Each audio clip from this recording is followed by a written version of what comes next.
I was intending to move on to the next of magic's deadly sins this week, but I realise there's a bit more to be said about magic and lies, because in a culture which is so ingrained with the importance of truth and how things should be based on facts, my suggestion that magic plays around with truth, a mix of truth and lies, is a little bit radical. It's not that I can really explain it better, but I think that you do need some more examples of how this can happen. And so that's what I'm going to do today. Now, I talked about magical culture, and the reason is that increasingly over the years I've been using less and less referring to sort of magic and science, or science and religion, than talking about them as different cultures. And the reason for that is that if you make statements like, as I'm going to, magic uses myths the way that science uses truths, then you're liable to get into sort of defensive arguments where each culture retreats back to a sort of citadel of perfection, which puts it out of reach. This is the sort of thing, you might say to a Christian lightly, Christianity can be very divisive. And they will say, no, we're all God's children. Ah, but what about Northern Ireland? Oh no, come on, that's politics, that isn't Christianity. But what about the Spanish Inquisition? You can't blame that on Christianity, because that really was more to do with the culture of the times. What about Yahweh saying, smite your enemies? That's the Old Testament. And so on. You can't really sort of go ahead with a conversation like that, because it keeps retreating back. On the other hand, I can say that the scientific culture relies on truths, because although science strictly does not say this truth is absolute, that truth is absolute, scientific culture does rely on truths. So, for instance, if I said, we'll work on the assumption that man is the halfway point between the beasts and the angels, a scientific thing would say, no, you rubbish, you can't talk about nonsense like that. And if I say, okay, well, let's go along with the idea that that humanity is a highly evolved primate, they might say, yeah, that's true, okay, I'm okay with that one. See what I mean? It's the culture actually wants to start with something which it can accept as true. So I'm going to present a magical myth, which is that magic uses myth, the sort of way that scientists might use a truth. And it goes a bit like this. See, another magical myth is that the role of air in science is rather like the role of water in magic, in the sense of earth, air, fire, water representing the different human faculties. So that air as thinking logic plays a similar role in science as to what feeling does in magic. And in terms of that myth, you could say that the scientific truth is a bit like an aeroplane to get you from A to B. It's a precision object that has to be made to high specifications very carefully without cutting corners. Now that is, as I pointed out, not saying that an airplane is perfect, because you could have one engine slightly misfiring and you might have a stiff aileron, but you could still fly the thing, it still get you there. But the point is there couldn't be much wrong with it, or else it would crash. Now magic is more like, take the water analogy, you want to cross this river, you want to get to the other side. Okay, well, I'll cobble together any old rubbish, a fallen tree here, a few old jerry cans, and as long as I can tie them together into a raft that will hold together long enough and keep us afloat long enough, I can get you over to the other side. And that's a myth. It's not something which, a myth in magic isn't something which is not true. It can't be a myth unless it's got some sort of truth in it. But the point is, it only has to hold together long enough and get you to the other side, and that's okay. So, what myth am I going to use for my example? I could begin with the myth that this world was created in 7 days from darkness by a male deity.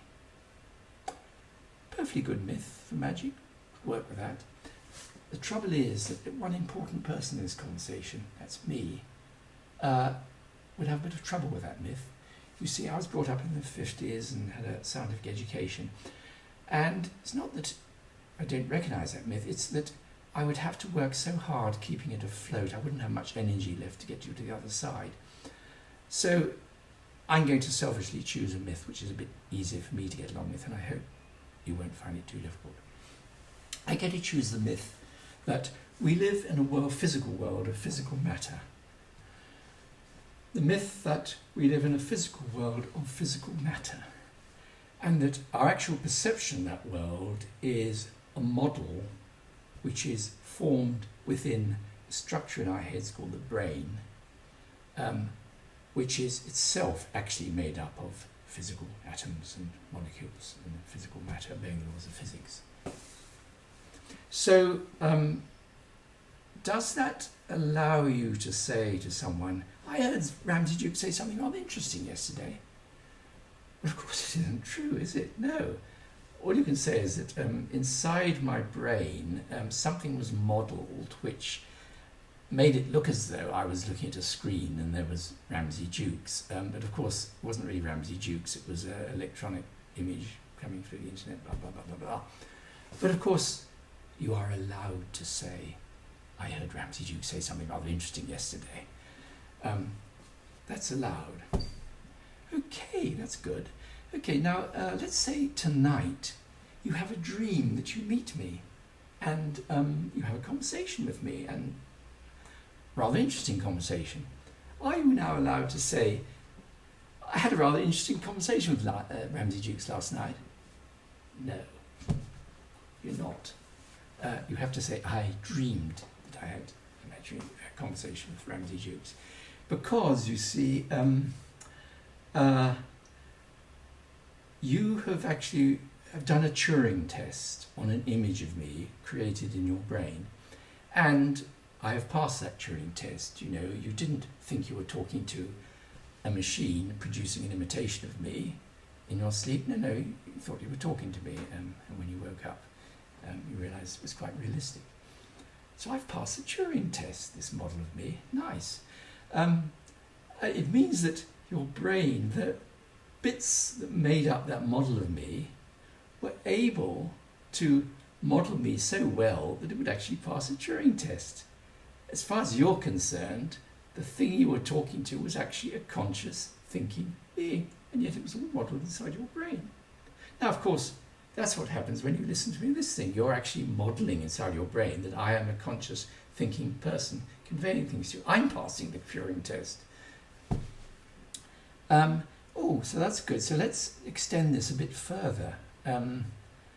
Let's say it's your birthday and you're a bit worried about the weather because you've planned to have an outdoor garden party, and it's not bad at present, but it sort of feels a bit menacing, you know, and the barometer's going down and there's a slight rumble you thought you heard. And you look up to the sky and you say, please, please, just hold off for one more day. Give me good weather. Are you allowed to do that? No, you're not. No. Although all your experience of the weather is made into a pattern called the weather in your brain, and it is only just made up of, you know, it's distributed through your brain as a sort of structure which you recognise as the weather, just the same as the structure which you recognise as Ramsey Dukes is distributed through your brain.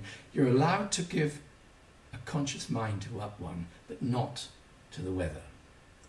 Even though they might not be distinguishable in physical terms, those two things, one is allowed to have a conscious mind, the other is not. Okay, let's make it a bit worse, shall we? Let's say you have a life problem of the sort I talk about in the Little Book of Demons. You know, once again you're having a terrible row with someone that just a month ago you loved above everyone else in the world.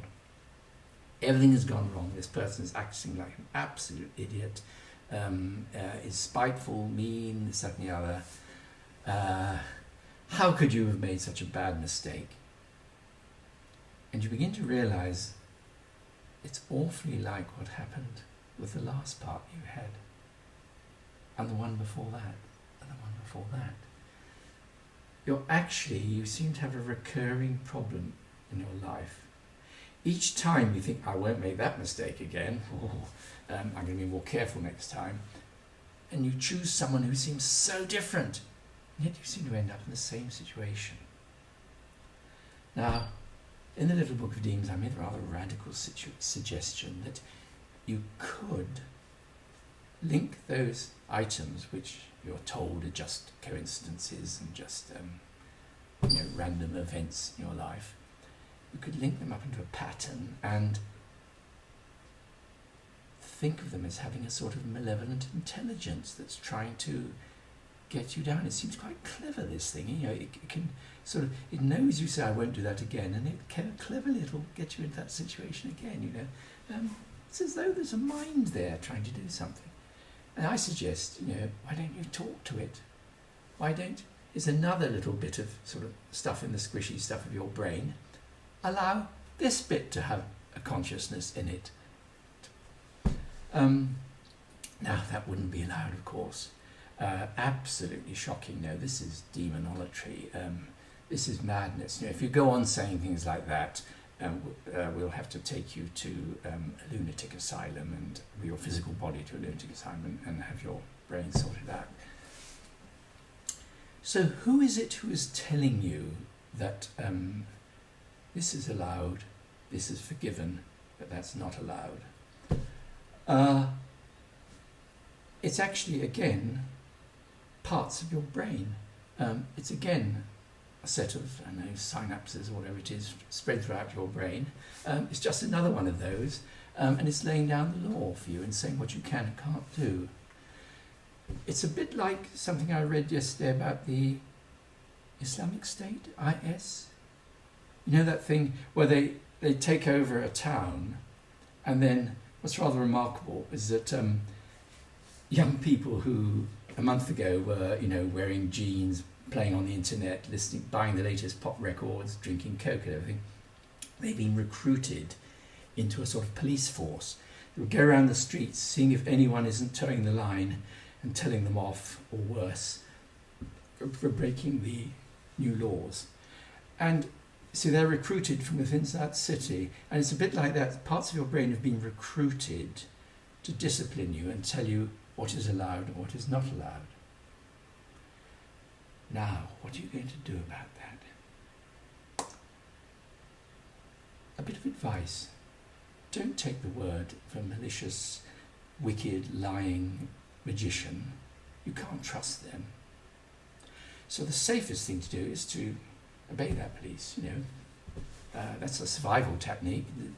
Do what they do. Say, I can pretend that I heard Ramsey Duke say this, but, I can't talk to my demons or anything like that. Make that distinction, allow it, that's what you're told you must do. So you might be curious to know what a wicked magician might do in that circumstance when the police come along and say you can't talk about the thing as though it's a demon. Well, I would say, oh, come on, boys. You don't honestly believe I'd be so stupid as to think that a series of random events was actually a demon. Watch out. If you start thinking things like that, you better watch out what's going on in your own brain. You might be in trouble, mate. Well, look, chaps, it's silly, but it's harmless, isn't it? Let me do this. It's only playing around. It's a bit of nonsense I find quite interesting. Go away and leave me alone. And here's a bit of money which might help you make up your minds. And so I get away with it. I'm allowed to talk to my demons. I may find out that this thing that is plaguing me has got a role in my life.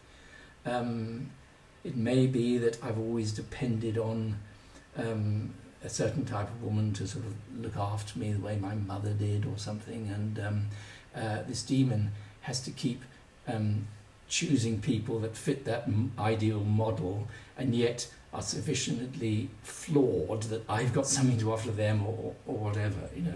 I'm starting a magical trail of initiation. But it means that I have chosen to play with the truth, to get to the other side with a myth that suited me, and I don't care if it falls apart after that because it got me there.